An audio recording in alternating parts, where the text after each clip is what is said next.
Hello, કેમ છો બધા મિત્રો? તો ટાર્ગેટ યુટ્યુબ ચેનલમાં આપ સર્વે મિત્રોનું હાર્દિક સ્વાગત છે. તો આજે આપણે ડીએલએડ પીટીસી 2026-27 જે આજ રોજ 24:11 વાગ્યા જે આપણે ફોર્મ જે શરૂ થવાના હતા તે ફોર્મ છે એ સ્ટેપ બાય સ્ટેપ કેવી રીતે આપણે ભરી શકીએ.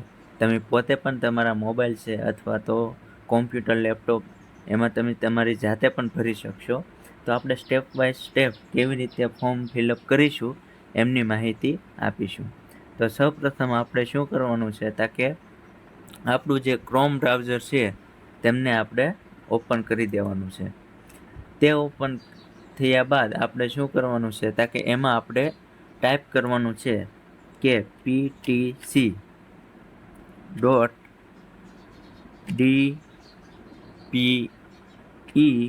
gujarat.in આ વેબસાઇટ સર્ચ માર્યા બાદ આપણે એન્ટર કરીશું. એન્ટર કર્યા બાદ આપણને આ જે હોમ પેજ છે એડમિશનનું તે આપણને આપણી સ્ક્રીન ઉપર આવશે. ત્યારબાદ આપણે તેમાં સૌપ્રથમ વખત શું કરવાનું છે કે રજિસ્ટ્રેશન કરવાનું છે. તો ડીએલએડ પીટીસી કેન્દ્રીયકૃત પ્રવેશ પ્રક્રિયા, તો એમની નીચે જે આ એક બાજુ છે એ રજિસ્ટ્રેશન લખેલું છે અને બીજી બાજુ છે એપ્લિકેશન લોગિન લખેલું છે. તો આપણે રજિસ્ટ્રેશન ઉપર ક્લિક કરીશું. ત્યારબાદ આપણે જે આ પ્રોગ્રામ છે રજિસ્ટ્રેશન પેજ ઉપર આવતા તરત જ આપણને આવી રીતનું એક પેજ ખુલશે. ત્યારબાદ આપણે આમાં જે પહેલું છે પ્રોગ્રામવાળું જે પ્રકાર છે એટલે કે જે કોર્સ પ્રોગ્રામ છે તેમાં આપણે ડીએલએડ સિલેક્ટ કરવાનું છે અથવા પીટીસી સિલેક્ટ કરવાનું છે.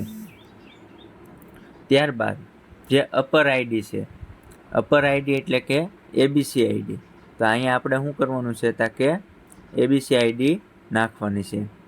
જો તમારી પાસે એબીસી આઈડી ના હોય તો ડિજીલોકરમાં જઈને બનાવી નાખજો અને એમાં પણ કોઈને પ્રશ્ન થતો હોય તો કોમેન્ટ કરજો, તો એમનું પણ સોલ્યુશન આપણે કરી નાખજો. ત્યારબાદ ધોરણ 10ની માર્કશીટ પ્રમાણે અહીંયા આપણે નામ નાખવાનું છે, જે કોઈ નામ હોય તે. બરોબર, અહીંયા એબીસી આઈડી નાખવાની છે, જે કોઈ હોય તે.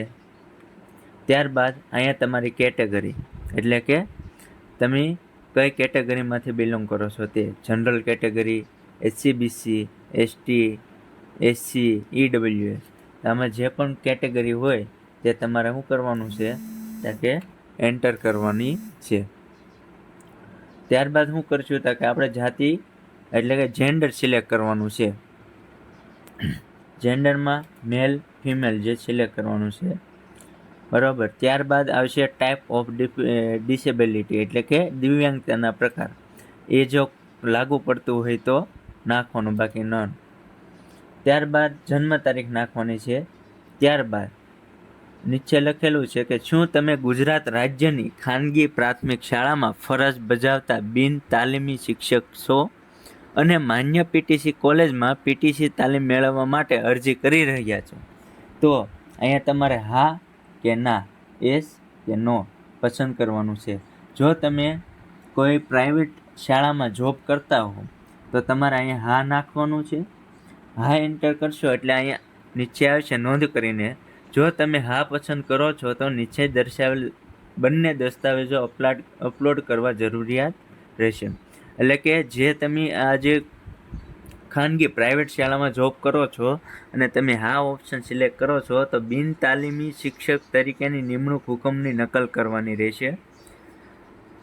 ત્યારબાદ હાલમાં બિન તાલીમ શિક્ષક તરીકે ફરજ બજાવતો હોવા અંગે શાળા આચાર્ય દ્વારા આપવામાં આવેલ માન્ય પ્રમાણપત્ર દાખલ કરવા જોઈશે. ત્યારબાદ અહીંયા તમારે ઈમેલ આઈડી નાખવાની છે અને મોબાઈલ નંબર નાખવાનો છે અને અહીંયા જે આપેલા કેપ્ચા છે તેનો સરવાળો કરીને અહીંયા એન્ટર કરવાના છે. બસ આપણે ગેટ ઓટીપી ઉપર ક્લિક કરીશું. થોડોક વેઇટ કરવાનો છે. ત્યારબાદ આપણે અહીંયા ઈમેલનો ઓટીપી અને મોબાઈલનો ઓટીપી એન્ટર કરવાનો છે. હવે આપણે ઓટીપી એન્ટર થઈ ગયા બાદ આપણે જે આ કેપ્ચા છે તેને અહીંયા આપણે ફિલ કરીશું. ત્યારબાદ આપણે સબમિટ બટન ઉપર ક્લિક કરીશું. ત્યારબાદ આવું સક્સેસફુલી જે રજિસ્ટ્રેશન છે તેમનું આપણને સ્ક્રીન ઉપર બતાવશે. ત્યારબાદ ઓકે કરી અને આગળ જઈશું. ત્યારબાદ આપણે જે મોબાઈલ SMS છે બરાબર, એમાં આપણે જે પીટીસીનો યુઝર નેમ છે અને પાસપોર્ટ છે તે આપણને આમાં આપવામાં આવશે, તો તેને આપણે એન્ટર કરીશું. ત્યારબાદ આપણે અહીંયા આપણો જે રજિસ્ટ્રેશન નંબર છે અને ત્યારબાદ અહીંયા આપણે પાસપોર્ટ સિલેક્ટ કરવાનો છે, અને પાસપોર્ટ સિલેક્ટ ના કરો તો ઓટીપી દ્વારા પણ તમે આમાં લોગિન કરી શકો. ત્યારબાદ આપણે અહીંયા સિલેક્ટ ફોર્મ ટાઈપ કરવાનું છે, તો અહીંયા આપણે DLED PTC સિલેક્ટ કરવાનું છે. અહીંયા આપણો પાસપોર્ટ દાખલ કરવાનો છે. ત્યારબાદ અહીંયા કેપ્ચા આપણે એન્ટર કરવાના છે. જે છે આ પ્રકારનો એક ઇન્ટરફેસ આવી જશે. તો અહીંયા જે છે આપણને બધી જે રજિસ્ટ્રેશનની ડિટેલ હતી તે આપણે આવી ગઈ છે. ત્યારબાદ અહીંયા એપ્લિકેશન નંબર આવી ગયો, ઈમેલ આઈડી, મોબાઈલ નંબર આવી ગયો છે. અહીંયા આપણને એપ્લિકેશન સ્ટેટસ બતાવે છે. તો આપણે અહીંયા પ્રોફાઇલ ઉપર ક્લિક કરીશું. પ્રોફાઇલ ઉપર ક્લિક કરતાં આપણને આ પ્રકારનું એક પેજ ઓપન થશે. તો આમાં આપણે છે તે અહીંયા આપણે ફોટો સિલેક્ટ કરવાનો છે. ફોટો છે એ જેપીજી ફોર્મમાં અથવા તો જેપીજી ફોર્મમાં હોવો જોઈએ અને 5 MBથી વધારે હોવો ના જોઈએ. ત્યારબાદ અહીંયા આપણે સિગ્નેચર અપલોડ કરીશું. ત્યારબાદ અહીંયા જે આપણે જે રજિસ્ટ્રેશન ડિટેલ હતી તે અહીંયા આવી ગયેલી છે. ત્યારબાદ અહીંયા પેટા જ્ઞાતિ લખવાની છે, જે કોઈ આવતી હોય તે. ત્યારબાદ અહીંયા લખેલું છે કે અનામત વર્ગના ઉમેદવારો છો તો પ્રવેશ પ્રક્રિયા બાદ ખાલી રહેલી માન્ય સીટો પર પ્રવેશ મળવા માંગો છો, તો અહીંયા તમારે યસ કા નો કરવાનું છે. માત્ર 30 વર્ષથી ઓછી ઉંમરના જ અનામત વર્ગના ઉમેદવારો હા વિકલ્પ પસંદ કરી શકશે. એટલે કે જે 30 વર્ષની ઓછી ઉંમર હોય બરાબર અને અનામત વર્ગમાં આવતા હોય એવા જ જે ઉમેદવારો છે આમાં હા પસંદ કરી શકશે. ત્યારબાદ અહીંયા આપણે જાતિનું પ્રમાણપત્રનો નંબર લખવાનો છે. ત્યારબાદ જાતિના પ્રમાણપત્રની તારીખ લખવાની છે. ત્યારબાદ નોન ક્રિમિનલનું પ્રમાણપત્ર છે એમનો નંબર અહીંયા નાખવાનો છે. ત્યારબાદ નોન ક્રિમિનલની ડેટ નાખવાની છે. ત્યારબાદ અહીંયા દિવ્યાંગોનો પ્રકાર એમાં આપણે નોન નાખવાનું છે અને જેને આવતો હોય એમને જે તે પ્રકાર નાખવાનો છે. ત્યારબાદ અહીંયા આધાર કાર્ડનો નંબર નાખવાનો છે. ત્યારબાદ અહીંયા એડ્રેસ સરનામું જે આવતું હોય તે અહીંયા દાખલ કરવાનો છે. ત્યારબાદ જો તમે સરનામું નાખો છો તે જ સરનામું છે તમારું પરમનન્ટ હોય તો અહીંયા ક્લિક કરી શકો છો અને બે સેમ એડ્રેસ નાખી શકો છો. ત્યારબાદ અહીંયા 10માની માર્કશીટની ડિટેલ ફિલઅપ કરવાની છે. અહીંયા આવશે બોર્ડ, એટલે આપણે આવશે SHEB આવશે. ત્યારબાદ પાસિંગ સ્ટેટ કયું છે તે આવશે. ત્યારબાદ મીડિયમ કયું હતું પાસિંગ તે. ત્યારબાદ પાસિંગ મંથ એટલે કયા મહિનામાં તમે પાસ કર્યું છે તે. પાસિંગ વર્ષ નાખવાનું છે અહીંયા. ત્યારબાદ સીટ નંબર નાખવાનો છે, બેઠક ક્રમાંક અને કેટલી ટ્રાયે તમારે પાસ કર્યું છે તે નાખવાનું છે. અહીંયા આપણે જે 10મામાં જે મેળવેલા ગુણ છે તે અહીંયા દાખલ કરવાના છે. ત્યારબાદ અહીંયા જે ટોટલ માર્ક છે તે દાખલ કરવાના છે અને અહીંયા જે છે આપણે મેળવેલા ટકા દાખલ કરવાના છે. ત્યારબાદ આમાં ઓધર મીડિયમ સીટ પ્રિફરન્સ છે, એટલે કે તમે જો બીજી કોઈ મીડિયમ છે એમાં તમે પ્રવેશ મેળવવા માગતા હો તો એમના માટે આપેલું છે.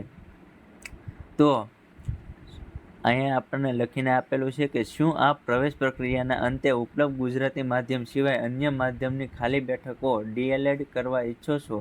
જો અન્ય માધ્યમ એટલે કે હિન્દી, ઉર્દુ, મરાઠીની બેઠકો ખાલી રહે તો આ બેઠક પર પ્રવેશ મળવા પાત્ર થશે. આ ઉમેદવારોને ધોરણ 10 અને ધોરણ 12 બંને પરીક્ષા વિષય સાથે પાસ કરેલું હોવું ફરજિયાત છે.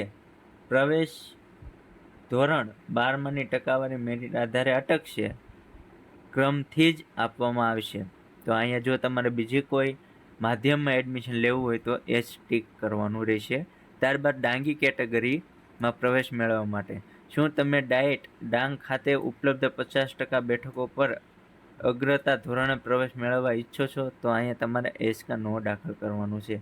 ત્યારબાદ બધી જે ડિટેલ છે ફિલઅપ થઈ જાય ત્યારબાદ આપણે સેવ એન્ડ નેક્સ્ટ ઉપર ક્લિક કરીશું. ફેસ આવશે ત્યારબાદ એમને ઓકે કરીશું. ત્યારબાદ અહીંયા આપણે જે HHG એટલે કે 12માની ડિટેલ ફિલઅપ કરવાની છે. તો 12મું તમે કયા મહિનામાં પાસ કરેલું છે તેની ડિટેલ નાખવાની છે. તો કે જે તે મહિનામાં પાસ કરેલું હોય તેની ડિટેલ અહીંયા નાખવાની છે. ત્યારબાદ અહીંયા જે છે એ એક્ઝામ કયા બોર્ડ દ્વારા તમે એક્ઝામમાં પાસ થયેલા છો તે નાખવાનું છે. એટલે કે આપણે GHEB આવશે ગુજરાતવાળાને. ત્યારબાદ અહીંયા બીજા પણ ઘણા છે, CBSE છે, ત્યારબાદ ICSC છે અને ઓધર. આપણે અહીંયા પ્રથમ નંબરનું ક્લિક કરવાનું છે. ત્યારબાદ અહીંયા આપણે સીટ નંબર સિલેક્ટ કરવાનો છે અને કેટલી ટ્રાયે તમે પાસ કરેલું છે તે અહીંયા દાખલ કરવાનું છે. ત્યારબાદ અહીંયા મળેલા ગુણ નાખવાના છે અને અહીંયા ટોટલ ગુણ નાખવાના છે અને ત્યારબાદ અહીંયા આપણને જે પર્સન્ટાઇલ આવી જશે. ત્યારબાદ જે છે કે HSC સ્કૂલ, ડિપ્લોમા કોલેજ અથવા તો ITI ઇન્સ્ટિટ્યૂટ શાળામાં ડિપ્લોમા કોલેજ ITI સંસ્થાઓનું નામ લખવાનું છે. એટલે કે જે તે શાળાઓનું નામ હોય તે અહીંયા દાખલ કરવાનું છે. ત્યારબાદ કયા રાજ્યમાં તમે પાસ કરેલું છે તે અહીંયા દાખલ કરવાનું છે અને કયા માધ્યમમાં તમે પાસ કરેલું છે તે અહીંયા સિલેક્ટ કરવાનું છે. ત્યારબાદ આ એટલી ડિટેલ ફિલઅપ કર્યા બાદ આપણે અહીંયા સેવ એન્ડ નેક્સ્ટ ઉપર ક્લિક કરવાનું છે. આ ડિટેલ ફિલઅપ કર્યા બાદ આપણે અહીંયા સેવ એન્ડ નેક્સ્ટ ઉપર ક્લિક કરીશું. આવું ઇન્ટરફેસ આવશે કે એપ્લિકેશન ડિટેલ સેવ સક્સેસફુલ. ત્યારબાદ ઓકે ઉપર ક્લિક કરીશું અને આગળ જઈશું. ત્યારબાદ આપણે અહીંયા છે તે કઈ ડોક્યુમેન્ટ છે અપલોડ કરવાના છે તે આપણે અહીંયા જોઈએ. તો કે SSC માર્કશીટ અપલોડ કરવાની છે જેની મેક્સિમમ ફાઇલની સાઇઝ છે એ 5 MBની હોવી જોઈએ. જે તમે JPG, JPEG, PNG કે PDF ફોર્મમાં તમે અપલોડ કરી શકો છો. ત્યારબાદ 12માની ડિપ્લોમા અથવા ITIની માર્કશીટ તમે અપલોડ કરવાની રહેશે. ત્યારબાદ સ્કૂલ લિવિંગ સર્ટિફિકેટ અપલોડ કરવાનું રહેશે. કાસ્ટ સર્ટિફિકેટ એટલે કે જાતિનું પ્રમાણપત્ર તમારે અહીં અપલોડ કરવાનું રહેશે. ત્યારબાદ નોન ક્રિમિનલ સર્ટિફિકેટ છે તે તમારે અહીંયા દાખલ કરવાનું રહેશે.